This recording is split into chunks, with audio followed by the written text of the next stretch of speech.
Halo guys, nama saya Naila Dela Azara dengan PM 2331104 sebagai moderator.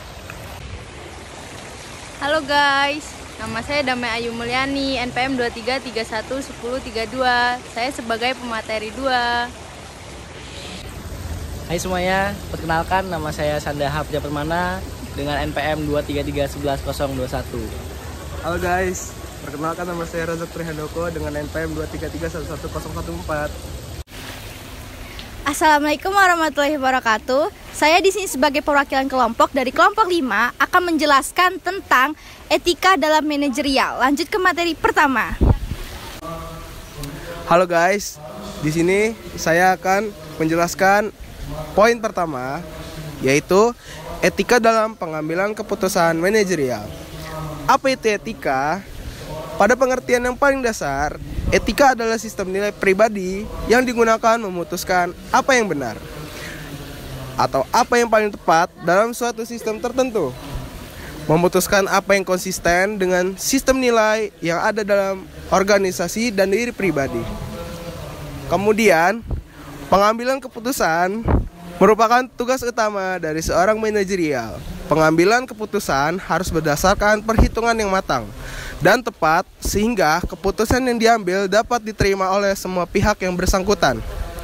Dalam mengambil keputusan, seorang manajerial harus menyesuaikan dengan ketentuan-ketentuan yang telah dibuat sebelumnya dan harus didukung dengan teknik-teknik pengambilan keputusan.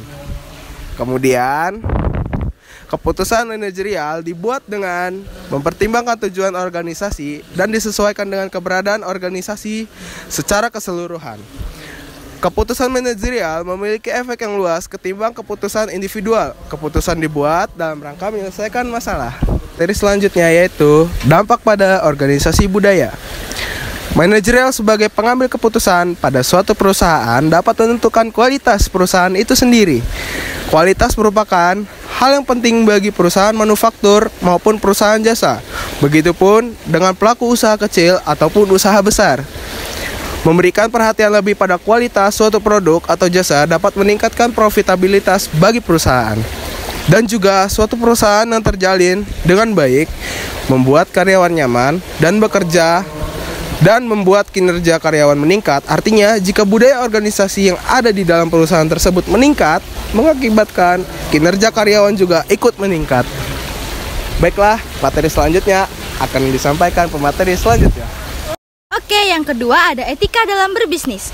Etika bisnis sendiri adalah bidang studi yang berkaitan dengan prinsip-prinsip moral dan nilai-nilai yang mengarahkan perilaku dan keputusan dalam konteks bisnis. Terdapat beberapa komponen nih, diantaranya itu ada etika normatif, etika pribadi, dan etika sosial. Etika normatif itu apa sih? Jadi melibatkan penentuan standar dan prinsip moral yang menjadi pedoman dalam perilaku individu. Ini mencangkup nilai-nilai yang diterima secara luas oleh masyarakat seperti kejujuran, integritas, keadilan, dan rasa tanggung jawab. Ini ada etika pribadi. Etika pribadi itu berkaitan dengan nilai-nilai, keyakinan, dan prinsip-prinsip moral yang dimiliki oleh individu secara pribadi. Jadi diterimanya secara pribadi nih. Terus yang ketiga ada etika sosial. Etika sosial sendiri berkaitan dengan perilaku dan tindakan individu dalam konteks bermasyarakat. Ini perilaku mempertimbangkan terhadap kepentingan dan kesejahteraan sosial yang lebih luas daripada hanya kepentingan individu. Materi selanjutnya adalah langkah-langkah yang terlibat dalam etis proses pengambilan keputusan dan menyelesaikan dilema etika. Apa sih masalah yang muncul itu? Apa yang harus kita lakukan itu yaitu adalah lakukan identifikasi masalah melalui pengumpulan informasi. Yang kedua, lakukan identifikasi terhadap isu-isu potensial. Konselor harus menilai hak, kewajiban, dan kesejahteraan pihak-pihak yang terlibat dalam situasi konseling. Yang ketiga, kode etik yang relevan dengan permasalahan klien. Yang keempat, pahami hukum dan aturan yang berlaku apalagi yang berkaitan dengan dilema. Yang kelima, carilah referensi dari suatu sumber untuk mendapatkan gambaran perspektif mengenai dilema tersebut. Selain itu, lakukan juga konsultasi dengan para profesional. Yang keenam sendiri adalah lakukan brainstorming mengenal berbagai macam tindakan yang dapat dijalankan. Terus ada juga jelaskan pada klien tentang konsekuensinya. Dan yang terakhir itu adalah tentukan langkah yang memungkinkan paling baik dan bisa dilakukan oleh klien. Terus ini adalah dilema ITK-nya. Jadi itu situasi di mana seseorang dihadapkan pada dua pilihan yang bertentangan pada prinsip. Contoh dilema etika sendiri itu ada pengambilan keputusan medis, dalam lingkungan bisnis, dalam penelitian ilmiah, dan dilema etika dalam teknologi. Solusinya itu ada pengkajian situasi, identifikasi masalah etik, perencanaan identifikasi alternatif, dan konsekuensi dari setiap alternatif sesuai justifikasi etik. Yang keempat ada implementasi tindakan, dan yang kelima adalah evaluasi. Selanjutnya kita akan ke materi berikutnya. Baik, materi selanjutnya yaitu kode etik. Kode etik profesi berbisnis adalah kerangka kerja moral yang memacu cara tim dan organisasi dalam hal berperilaku membuat keputusan di tempat kerja. Tujuan kode etik profesional ini memberikan kesempatan untuk Anda menetapkan harapan minimum untuk staf tentang apa yang dapat diterima secara sosial dan bagaimana karyawan dapat memecahkan masalah. Menyusun kode etik membutuhkan pertimbangan yang cermat dan memahami signifikannya, penting bagi organisasi dan stafnya. Selanjutnya yaitu kode etik yang diterapkan. Yaitu yang pertama, memiliki visi dan misi menjalankan dengan maksimal. Yang kedua, menegakkan aturan dan hukum yang berhubungan dengan karyawan dan manajer. Yang ketiga, memberi contoh kepada karyawan dan manajer untuk memperlakukan semua karyawan dengan adil. Yang keempat, atasan harus bersifat mendidik dan memberi pengarahan kepada bawahannya, sehingga mereka dapat meningkatkan kemampuan untuk kerja dan sikap kerja. Karena kemajuan anak buah merupakan tanggung jawab atasannya. Yaitu yang selanjutnya, seorang atasan harus menjadi panutan bagi bawahannya. Tingkah laku atasan harus mencerminkan nilai-nilai yang dianut oleh bawahannya. Yaitu yang terakhir, mempertahankan loyalitas terhadap perusahaannya. Yaitu whistleblowing. Pengertian whistleblowing sendiri adalah suatu peristiwa atau tindakan pelaporan kecurangan maupun pelanggaran yang dilakukan seseorang di dunia kerja.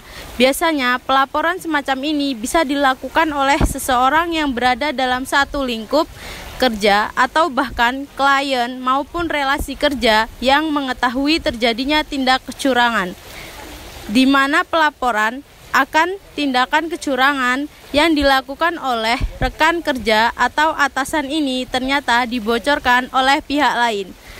Cara menyikapinya yaitu yang pertama, berikan berbagai pilihan saluran pelaporan seperti telepon, email, surat, dan pesan teks untuk pengalaman yang ramah pengguna. Yaitu yang kedua, opsi anonimitas. Opsi pelaporan anonim meningkatkan efektivitas sistem whistleblowing dengan memberikan rasa aman kepada whistleblower.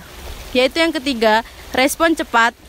Agar para karyawan terdorong untuk melapor, perusahaan harus memastikan bahwa mereka akan menindaklanjuti laporan serta secara adil dan memberikan laporan terbaru segera kepada pelapor.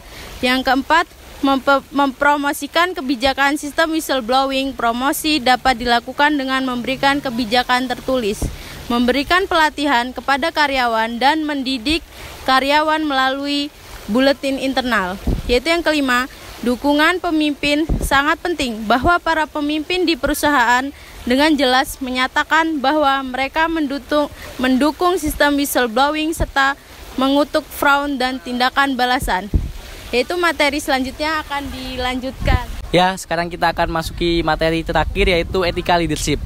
Etika leadership adalah gaya kepemimpinan seseorang di mana seseorang atasan menunjukkan dan mempromosikan perilaku normatif melalui tindakan pribadi dan hubungan interpersonalnya di tempat kerja.